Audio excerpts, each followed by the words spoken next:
लाए हैं उर्दू की 5वीं किताब और चौथा लेसन गुफ्तगू के आदाब।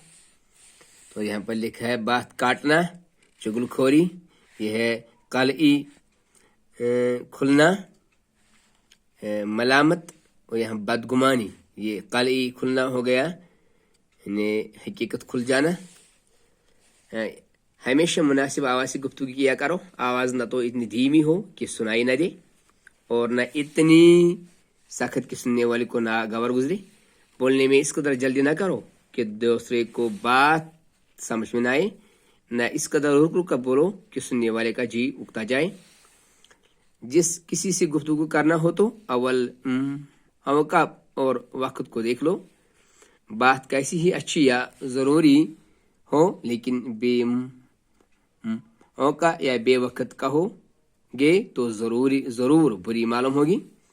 किसकी बात काटना सख्त ऐब है, जब तक दूसरे शख्स की गुफ्तगू खत्म न हो ले तुम हरगिज़ अपनी बात शुरू न करो। अलबत्ता कोई सख्त ज़रूरत हो तो अव्वल इस शख्स से माफ़ी मांगो तब बात कहो। बात को ज़ुबान से बाद में निकालो, पहले इसको सोच लिया करो। बिन सोचे बोलना बेवकूफ़ी है।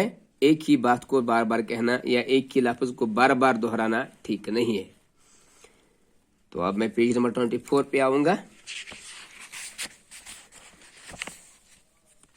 गुफ्तगू के वक्त बहुत तेज़ी और गुस्सा जाहिर करना, सख्त लफ्ज़ बोलना,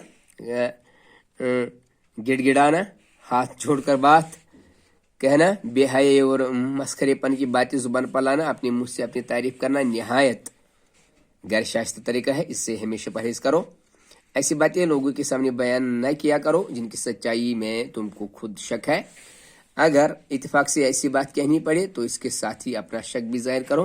किसी के अकीदे या मजहब या बुजुर्गों की शान में बुरा लफ्ज़ हरगिज़ जुबान पर न लाओ।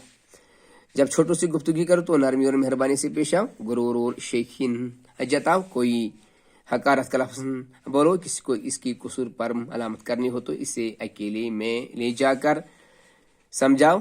चुगलखोरी सख्त ऐब है, इससे लोगों को नाहक तकलीफ पहुँचती है। जब चुगलखोर की कली खुल जाती है तो इसको बेहद नदामत उठानी पड़ती है।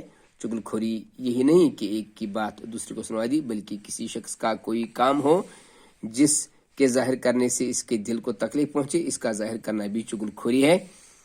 चुगलखोर की बात पर कभी यकीन न करो। इसके कहने से किसी की तरफ बदगुमानी मत करो। चुगलखोरी से हमेशा नफरत करो। कोई तुम्हारे सामने किसी की चुगलखोरी करे तो मना कर दो और उससे समझाओ कि ये बुरा काम है।